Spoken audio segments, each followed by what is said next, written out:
حضرت ابو سعید خدری رضی اللہ تعالیٰ عنہ کی روایت ہے جی، بخاری و مسلم کی روایت ہے، فرماتے ہیں قال رسول اللہ صلی اللہ علیہ وسلم یخرج یوم الفطر والاضحیٰ الی المصلی، حضور عید الفطر ہوتی یا عید الاضحیٰ ہوتی، دونوں میں جب عید گاہ تشریف لے جاتے تھے تو آپ کی عادت مبارکہ تھی فاول شیء یبدأ بہ الصلاۃ، عید گاہ میں جانے کے بعد سب سے پہلا کام یہ ہے کہ نبی کریم صلی اللہ علیہ وسلم وہاں عید کی نماز پڑھاتے تھے۔ یہ جو خطبہ ہوتا تھا نا، خطبہ یہ عید کے بعد ہوتا ہے، ہمارا بھی ایسے ہی ہوتا ہے جی، یہ تو اردو والی جو ہم تقریر کرتے ہیں نا، یہ تو لوگوں کو سمجھانے کے لیے ہوتا ہے تاکہ لوگوں کو سمجھ آ جائے کوئی نہ کوئی دین کی بات۔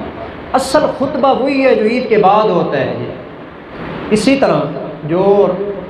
جمعے والا دن ہوتا ہے، جمعے والے دن خطبہ پہلے ہوتا ہے، نماز بعد میں ہوتی ہے۔ یہ اردو والی تقریر کوئی ضروری نہیں ہے، یہ صرف آپ کو سمجھانے کے لیے ہوتی ہے، اصل وہی تقریر ہے، خطبہ ہے جو عربی میں ہوتا ہے جی۔ لیکن ہوتا یہ ہے کہ چونکہ ہمارے مسلمانوں کو ان کی زبان جو عربی نہیں ہے جی، تو وہ خطبہ سمجھ نہیں آ رہا ہوتا کہ یہ مولوی صاحب کہہ کیا رہا ہے جی، مجبوری ہوتی ہے، اس وجہ سے کوئی باتیں دین کی سکھلا دی جاتی ہیں تاکہ کسی کا کوئی نہ کوئی فائدہ ہو جائے۔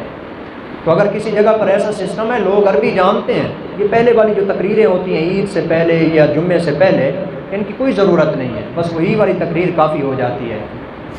تو سب سے پہلے آپ علیہ السلام نماز پڑھتے ہیں، یعنی نماز پہلے ہوتی تھی، خطبہ بعد میں، جیسے عید میں ہوتا ہے جی، ثم ینصرف، پھر نبی کریم صلی اللہ علیہ وسلم جو ہے نا جب خطبہ دے لیتے تو آپ رخ اپنا سیدھا فرماتے، لوگوں کی طرف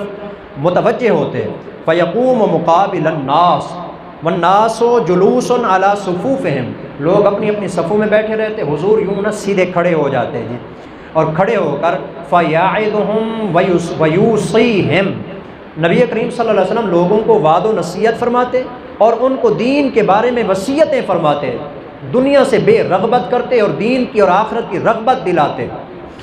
وَيَأْمُرُهُمْ، اور جن کاموں کا حکم دینا ہوتا تو آپ ان کاموں کا حکم دیتے تھے۔ وَإِنْ كَانَ يُرِيدُ أَنْ يَقْطَعَ بَعْثًا قَطَعَهُ، اور اگر آپ نے کوئی لشکر روانہ کرنا ہوتا نا تو بھی آپ عید والے دن ہی لشکر روانہ فرما دیتے جی، عید گاہ کے اندر ہی آپ ان کی تشکیل فرما دیتے کہ آپ فلاں علاقے میں جائیں گے۔ اور یأمر بشیء امر بھی، یا آپ نے اور کوئی حکم دیتا ہوتا تو وہ حکم دیتے۔ ثم ینصرف، اس کے بعد عید نماز مکمل ہو جاتی تھی۔